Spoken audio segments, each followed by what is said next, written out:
Namaku Ratih. Usiaku baru menginjak 28 tahun saat ibu tiada. Sejak kecil, aku selalu menjadi anak yang penurut. Hidupku sederhana, dibesarkan oleh ibu tunggal yang gigih berjuang. Kami tinggal di rumah warisan almarhum ayah, di pinggiran kota yang masih banyak ditumbuhi pohon mangga. Tetangga-tetangga mengenalku sebagai gadis pendiam yang rajin membantu ibu berjualan kue. Kakakku, Mas Ardi, sudah berkeluarga dan tinggal terpisah. Dia punya istri, Mbak Ulan, yang karakternya sangat berbeda denganku. Mbak Ulan berasal dari keluarga berada. Penampilannya selalu necis, dan ucapannya kadang terkesan merendahkan. Aku lebih sering menghabiskan waktu di rumah, merawat ibu yang kesehatannya mulai menurun, sambil sesekali membantu Mas Ardi mengurus kebun peninggalan ayah yang luasnya lumayan. Tanah itu, tanah di belakang rumah kami, adalah impian ibu untuk diwariskan sepenuhnya kepada anak-anaknya. Namun, ada sesuatu yang tak pernah aku ceritakan pada siapapun. Sejak ayah meninggal, ibu selalu menyimpan dokumen-dokumen penting di lemari jati tua di kamar beliau. Aku ingat, dulu ibu sering memperlihatkan sertifikat tanah itu padaku, sambil berbisik, "Ini warisan terpenting kita, nak. Jaga baik-baik." Tapi, beberapa bulan sebelum ibu sakit parah, aku pernah tak sengaja melihat ibu menangis terseduh di depan lemari itu. Beliau sedang bicara di telepon dengan nada bergetar, menyebut nama seseorang yang tidak kukenal dan kata sengketa. Aku tidak berani bertanya, tapi rasa penasaran itu menggerogotiku. Ibu kemudian menjadi lebih sering murung. Aku tak tahu persis apa yang terjadi, tapi bayangan keraguan itu membekas kuat di benakku. Saat Mas Adi mulai dekat dengan Mbak Wulan, ibu sebenarnya tidak terlalu suka. Mbak Wulan seringkali bersikap angkuh, sementara Mas Ardi, meski sayang pada ibu, selalu mengalah pada istrinya. Aku hanya bisa diam, melihat dinamika keluarga kami yang mulai terasa sedikit aneh, seperti ada mendung yang menggantung di atas kepala kami. Ibu berpulang pada suatu malam yang dingin, ditemani suara rintik hujan yang seolah mengiringi tangis kami. Aku memeluk jenazah ibu. Dadaku sesak. Air mata hangat meleleh membasahi pipi. Mas Ardi menangis di pundakku. Sementara Mbak Ulan hanya berdiri di sudut ruangan. Wajahnya datar tanpa ekspresi berarti. Setelah pemakaman, kami semua berkumpul di ruang tengah. Suasana hening. Hanya terdengar isak tangis sesekali. Mas Ardi kemudian membuka lemari jati tua itu, mencari surat wasiat atau dokumen warisan. Kami semua menunggu dengan harap-harap cemas. Mbak Ulan duduk di sofa empuk, sesekali melirik jam tangannya yang berkilau. Aku hanya bisa menunduk, memikirkan ibu. Di tengah keheningan itu, Mas Ardi menemukan sebuah amplop coklat tebal. Jantungku berdebar kencang. Ini dia, peninggalan ibu yang sesungguhnya, pikirku. Namun yang terjadi selanjutnya sungguh di luar dugaan. Mbak Ulan dengan sigap meraih amplop itu, membukanya tanpa permisi, dan membacakan isinya dengan suara lantang. Isi surat itu adalah surat warisan yang menyatakan bahwa seluruh harta peninggalan ibu, termasuk rumah dan tanah di belakang, jatuh sepenuhnya kepada Mas Ardi. Aku terkejut. Bukankah seharusnya dibagi dua? Aku ingin protes, ingin bertanya pada Mas Ardi. Tapi Mbak Wulan langsung menyela. Lihat Ratih, ibu sayang sekali pada Mas Ardi. Dia yang selalu merawat ibu. Kamu kan lebih banyak di rumah. Mungkin ibu merasa tidak perlu memberikan apa-apa lagi padamu. Ucap Mbak Wulan dengan senyum sinis yang membuat ulu hatiku nyeri. Mas Ardi hanya diam, matanya menatap kosong ke arah surat itu. Aku merasa dadaku seperti diremas. Ini tidak mungkin. Ibu tidak mungkin melakukan ini. Aku teringat percakapan ibu di telepon. Kata sengketa. Mungkinkah surat ini bukan yang asli? Tapi aku tidak punya bukti. Aku hanya punya firasat. Mbak Ulan lalu melanjutkan. Sudahlah, terima saja nasibmu. Kamu kan masih muda. Cari kerja saja. Jangan jadi beban. Kata-katanya bagai belati yang menusuk ulu hati. Aku terdiam. Mulutku terkunci rapat, padahal ribuan kata ingin keluar. Aku melihat tatapan Mas Ardi yang ragu, tapi ia seolah terhipnotis oleh ucapan istrinya. Mbak Wulan tersenyum puas, seolah dialah pemenang dalam drama ini.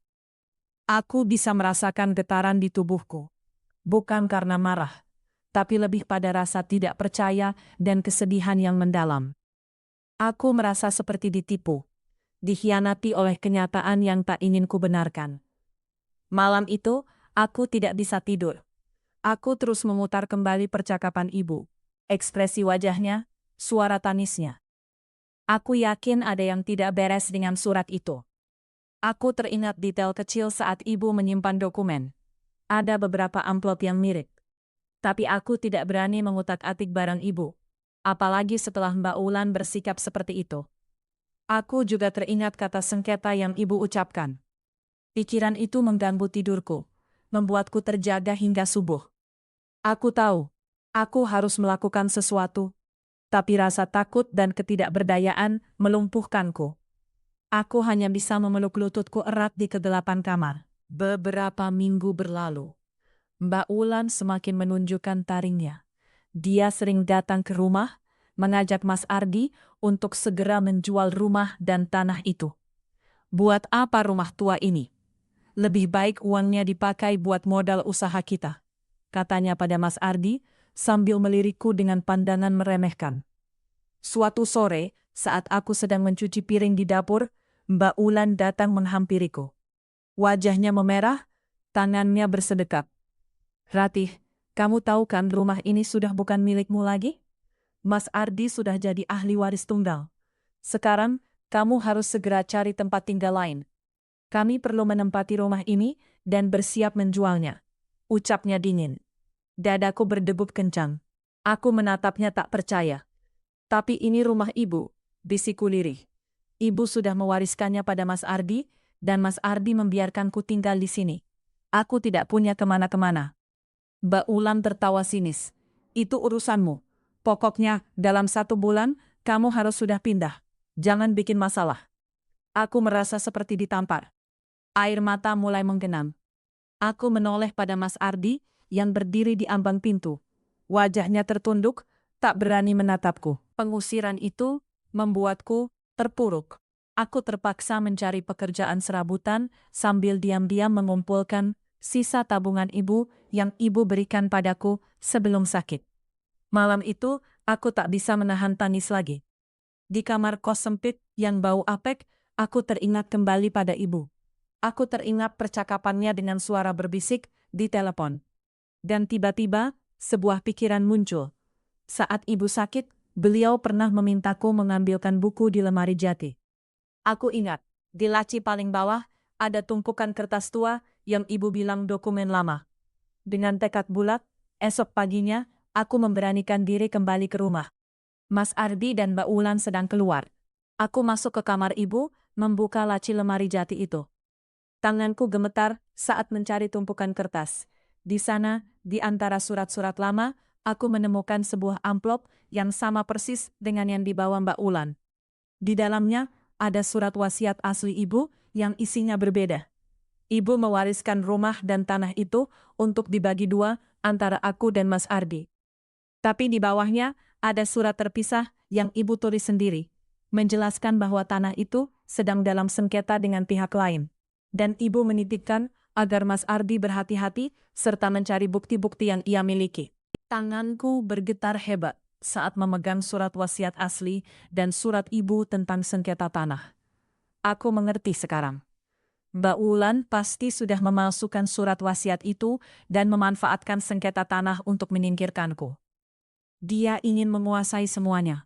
Kemarahan mulai membuncah, bercampur dengan rasa sedih dan kecewa yang mendalam. Aku tidak bisa diam saja. Ibu tidak akan pernah rela aku diperlakukan seperti ini. Aku mengumpulkan semua dokumen asli, termasuk bukti-bukti sengketa tanah yang ibu simpan. Aku memutuskan untuk menemui pengacara. Di kantor pengacara yang sederhana namun rapi, aku menceritakan semuanya. Pak Budi, sang pengacara, mendengarkan dengan seksama. Beliau membolak-balik dokumen yang kubawa, sesekali mengangguk.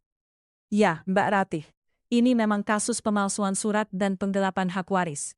Surat wasiat asli ibu Anda jelas menyatakan hak Anda. Ditambah lagi, informasi mengenai sengketa tanah ini juga penting. Kita akan segera mengambil langkah hukum, katanya dengan nada meyakinkan. Mendengar itu, beban di dadaku sedikit terangkat. Akhirnya, ada secercah harapan. Aku merasa sudah melangkah keluar dari jurang keputusasaan. Proses hukum berjalan lambat. Namun aku bertahan.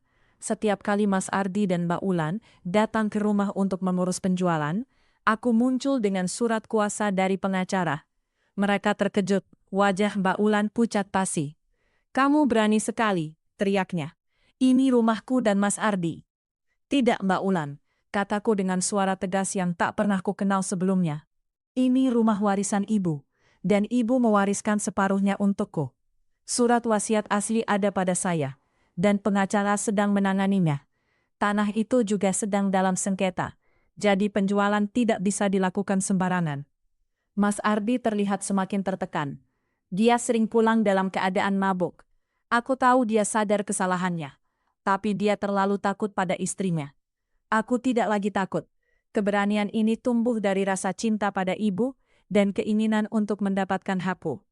Aku tahu badai belum berakhir, tapi aku siap menghadapinya.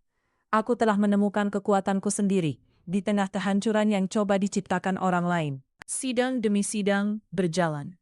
Aku harus berhadapan dengan Mbak Wulan yang terus menebar kebohongan. Dia mencoba memutarbalikkan fakta, mengatakan aku menginginkan harta warisan secara tidak adil.